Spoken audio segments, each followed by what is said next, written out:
जुल्म करने वालों, सुनो आरएसएस वालों, तुम्हारे पास इख्तिदार की ताकत है, तुम्हारे पास हर चीज है। हम गरीब और मजलूमों के पास अगर कोई ताकत है, ये दो हाथ है और अल्लाह है।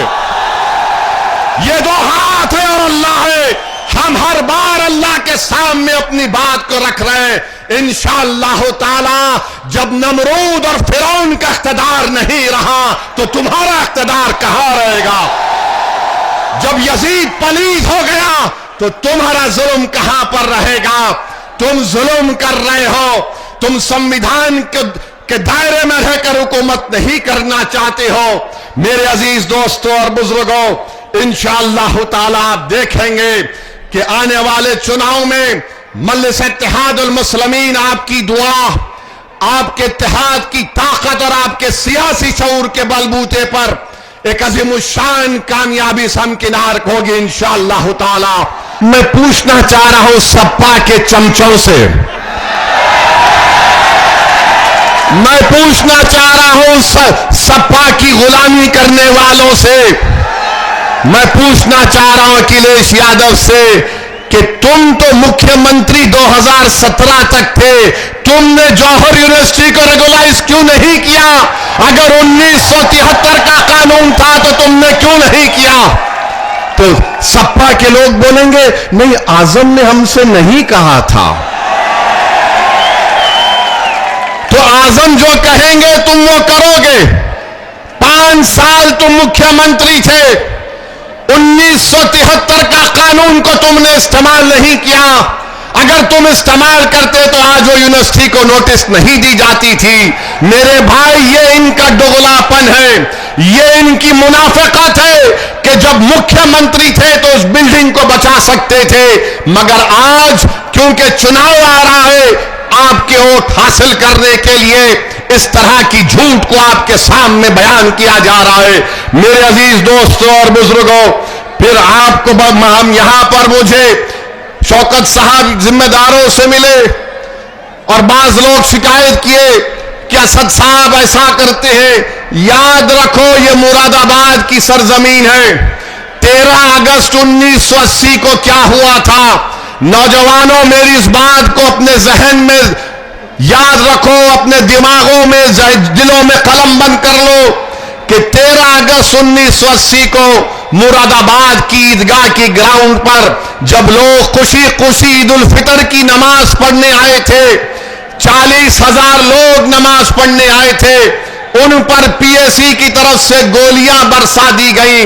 जलियांवाला बाग में इतने लोग अंग्रेजों ने नहीं मारे, जनरल डायर ने इतने लोगों को नहीं मारा था जलियांवाला बाग में, उससे ज्यादा मुरादाबाद की ईदगाह पर मुसलमानों का खून इस जमीन पर गिरा, उनको शहीद कर दिया गया। बताओ उस वक्त असदुद्दीन ओवैसी कहां था? बताओ असदुद्दीन ओवैसी पर उंगली उठाने वालों, मेरी उम्र 11 साल की थी जब 13 अगस्त 1980 को हुआ। बताओ तुम उसका क्या जवाब दोगे? जिन्होंने अपने खानदान परिवार को खो दिया, जिन्होंने अपनी माओ को खो दिया, आज आप हमको उंगली उठाकर हम पे इल्जाम लगाते हैं। अरे तुम खुला बोल दो कि तुम समाजवादी पार्टी और कांग्रेस की चमचागिरी करने की कसम खाए हो जिंदगी भर। तो मुस्लिम नौजवानों को उनका मुस्तकबिल खराब करने की कसम खाए हो। बता दो, तुम बताओ तुमने क्या हासिल किया? अरे अखिलेश मुख्यमंत्री थे, मुजफ्फरनगर का कांड हुआ, 50,000 मुसलमान बेघर हो गए और तुम आकर असदुद्दीन ओवैसी पर गाली देते। अरे रखो गाली मुझे, मैं कोई फरिश्ता नहीं हूं, मगर याद रखो तुम्हारी झूठ और तुम्हारी गाली, तुम्हारे इल्जामात मेरे हौसलों को पस्त नहीं कर सकेगी। मैं जब तक जिंदा रहूंगा जालिमों से मुकाबला करता था और करता रहूंगा इंशाअल्लाह ताला। तो मेरे अजीज दोस्तों और बुजुर्गों, इंशाअल्लाह फिक्र मत करिए, आप वैसा ही होगा। अब आप ठाकुर द्वारा विधानसभा असदुद्दीन ओवैसी को गाली देने वालों, जरा ये तो बता दो कि महकमे माल उत्तर प्रदेश की रेवेन्यू डिपार्टमेंट ने ठाकुर द्वारा तहसील में 36 मस्जिदें, मदरसे, मज़ारात और कब्रिस्तान को बुलडोजर करने की एक लिस्ट बनाई है। यहां के विधायक कौन हैं? नवाब जान खान। ये क्या कर रहे हैं?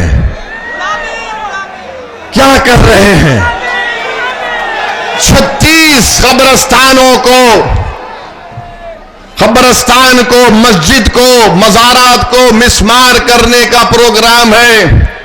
नवाब जाखा साहब, कुछ तो मुंह खोलो, कुछ तो बोलो। अरे अगर लड़ नहीं सकते तो कम से कम जबान को तो जुम्बिश दो।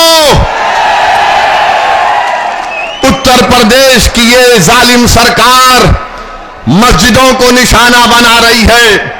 हम उत्तर प्रदेश की सरकार से पूछना चाहते हैं, मुख्यमंत्री बाबा से, जरा ये तो बता दो कि अगर 100 साल से कोई मस्जिद, दरगाह, खानकाह, मज़ार है तो क्या वक्फ यूजर का कानून नहीं है? बताओ तुम किस बुनियाद पर नोटिस दे रहे हो? क्या भारत में एडवर्स पोजीशन का कानून खत्म हो गया? हम 100 साल से हमारे पास है, तुम अचानक उठकर कह रहे हो कि नहीं ये सरकार की जमीन है। अरे याद रखो, ये तुम्हारा जुल्म अब चलने वाला नहीं है।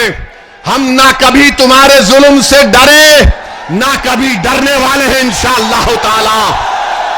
तुमने अतीक को गोलियां मार दी, तुमने मासूम बच्चों का इनकाउंटर कर दिया, तुमने 100 की तादाद में बुलडोजर लगाकर घर को तोड़ दिया, तुमने जिंदगियां बर्बाद की। मगर याद रखो, हम सिर्फ डरने वाले अल्लाह से हैं।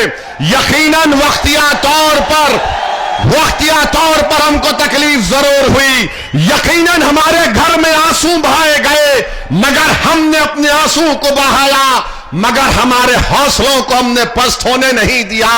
क्योंकि जुल्म करने वालों, सुनो आरएसएस वालों, तुम्हारे पास इख्तिदार की ताकत है, तुम्हारे पास हर चीज है। हम गरीब और मजलूमों के पास अगर कोई ताकत है, ये 2 हाथ है और अल्लाह है।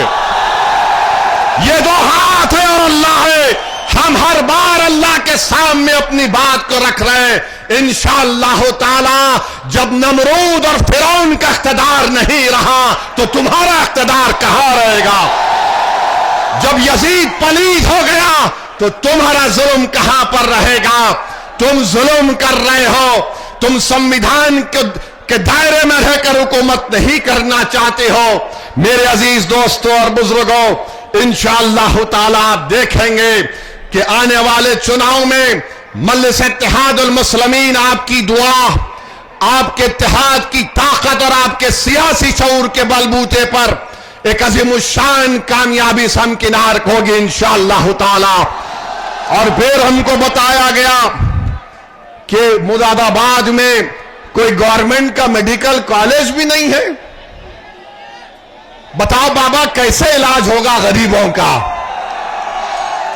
मुरादाबाद में एमआरआई की मशीन नहीं है। यहां पर 9 सरकारी स्लॉटर हाउस थे, उन तमाम को बंद कर दिया गया। आखिर गोश्त का जो कारोबार गरीब कर रहा है, उससे बीजेपी उतना नफरत क्यों करती है? भारत से एक्सपोर्ट हो रहा है बीफ उत्तर प्रदेश से, तो ना मोदी को तकलीफ ना बाबा को तकलीफ, मगर एक छोटा गरीब आदमी अपना गोश्त का कारोबार करता है तो गरीबों से दुश्मनी है, दौलतमंदों से हमदर्दी है मोदी और बाबा को। मेरे अजीज दोस्तों और बुजुर्गों, फिर अभी आपके सामने कहा गया कि मुरादाबाद स्मार्ट सिटी में डेवलपमेंट का काम जो दावे करती है, मगर बताओ करोला में जामा मस्जिद और पुराने शहर में विकास का काम क्यों नहीं कराया गया? स्मार्ट सिटी का पैसा कहां चला गया? मेरे अजीज दोस्तों और बुजुर्गों, ये सच्चाई मैं आपके सामने रख रहा हूं।